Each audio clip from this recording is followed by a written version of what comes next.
The one big contribution to freedom that the convoy brought us was revealing how far the state will go to crack down on those who seek freedom and those who strive for freedom. And that was, I think, in terms of legacy, one of the significant parts of it. But to go back to the point you were making there, Ezra, there was no denying the media love to look at the one-offs and extrapolate to the whole. So one guy has a Confederate flag and almost certainly an instigator, just given the video you see of how people reacted and what he did and hiding his face, almost certainly an instigator. But that becomes the protest. Some guy waving a swastika flag somewhere, that becomes the convoy. And if we're going to play the game of plucking out the individuals, why not pluck out the Indigenous woman who said they don't like vaccine mandates because Indigenous people know what it's like to have the government force unhealthy medical treatments on them, and she can just never trust government-mandated medicine? What about the Indigenous or the person of color that she identified as, a Black Indigenous person of color, a woman who's fully vaccinated and completely pro-choice on abortion and on vaccine mandates, and says, my body, my choice means my body, my choice? What about the trucker that fell in love with a protester? What about the young families that got together for the first time because they've been living under 2 years of restrictions? All of these people were real people I met for whom the convoy meant something very significant. It was very meaningful for them, and it was very liberating for them. And those stories were lost. It's only the stories of the Haiti white supremacist hate mongers, who, by the way, really didn't exist. Mm-hmm. Certainly not in the numbers the media was saying. They were the ones you'd see in the coverage. Yeah. There's certain things that were so stunning. You're right about that. There's certain things that were so stunning about that time that they were stunning in itself, but equally stunning is how they were so gently criticized, if at all, by the media, by other institutions that are normally on guard. And I'll just list one, which is the Emergencies Act orders to the banks and to the insurance companies to seize and freeze funds of anyone without any due process, literally just whoever the police named. And insurance, too. It actually applied to American banks doing business in Canada and American insurance companies. So if you were an American trucker with an American insurance company, but you drove into Canada and you were part of the protest, you as an insurance company were ordered under law to cancel his trucker insurance. If you were an American bank, there's plenty of American banks in Canada that are regulated, and they were specifically listed on it. So this was an outrageous thing for Canadian banks, but it actually reached into the U.S. I don't think any American banks actually followed the rule, by the way.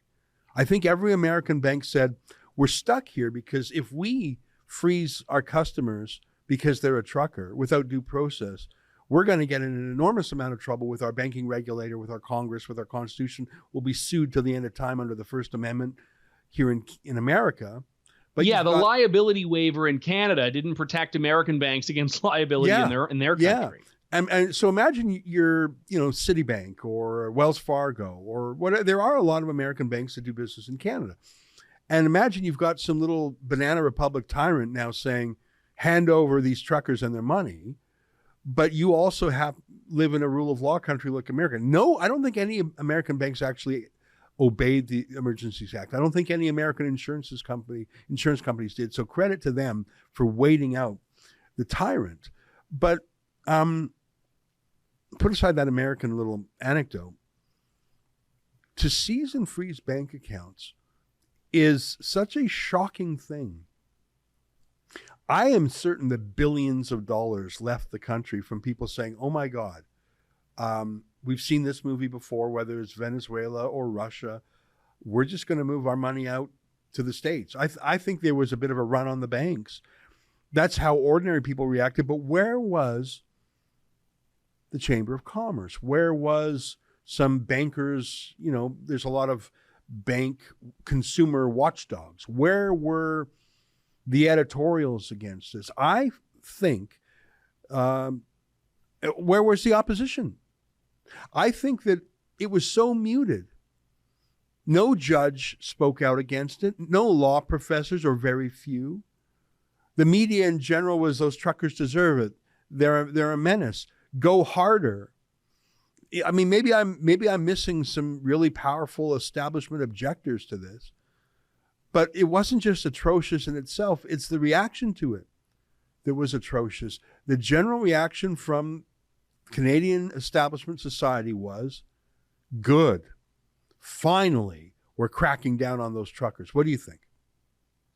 I would agree to some extent, although I do think there was a bit of a pivot, because all of a sudden it, to a lot of people, was no longer just about the truckers. Remember, there was a chill there, which was the intent. I mean, in the end, the government only froze the accounts of a couple hundred people. I say only, I think one was too many, but there were people that didn't know if the account was going to be frozen if they donated $10 to the GoFundMe campaign or $10 to the Give, Send, Go. You had people, I mean, True North is supported by donors, and I had people emailing me saying, I'm scared that I can't donate to True North because my account is going to get frozen. So it sent this chill across the country, which was, I think, exactly the point. The government wanted to tell people, no, we're in control, not you guys, and we're coming after you. And there was that press conference given by the Ottawa Police acting chief where he said, once this convoy's done, we're still going to come after you. We're going to review the footage, and if we see you were involved, we're coming after you. We're putting financial sanctions. We'll lay charges. And it just became punitive. And I think ordinary Canadians, forget about the establishment types, ordinary Canadians were seeing that and saying, whoa. Yeah. And even a lot of people who were not fans of the convoy or had soured on the convoy the longer it went on were not at all fans of or supportive in the least of the Emergencies Act and the measures that were brought in. So I think there were people that just, they wanted anything. They hated the convoy. They wanted the government to pull out all the stops, go in, crack skulls. But there's a silent majority, I think, that understood the government was going too far. What you just saw was an excerpt from my nightly show, the Ezra Levant Show. Every weekday, I do a monologue. Usually it's about half an hour. Then I interview an interesting guest, and then we read my hate mail or my fan mail, whichever is more fun. It's only available behind a paywall, though. That's how we pay our bills here at Rebel News. We don't take a dime from Justin Trudeau. But the good news is it's only $8 a month, about half the price of Netflix. And in addition to my nightly show, you also get weekly shows from 4 other friends here at Rebel News. So you're getting 36 shows a month just for $8. I think it's worth it. And even if you're not quite sure, do it anyways, because we rely on viewers like you to keep us free and independent. I promise you I'll never take a dime from Trudeau. Just go to rebelnewsplus.com and click subscribe. Thanks.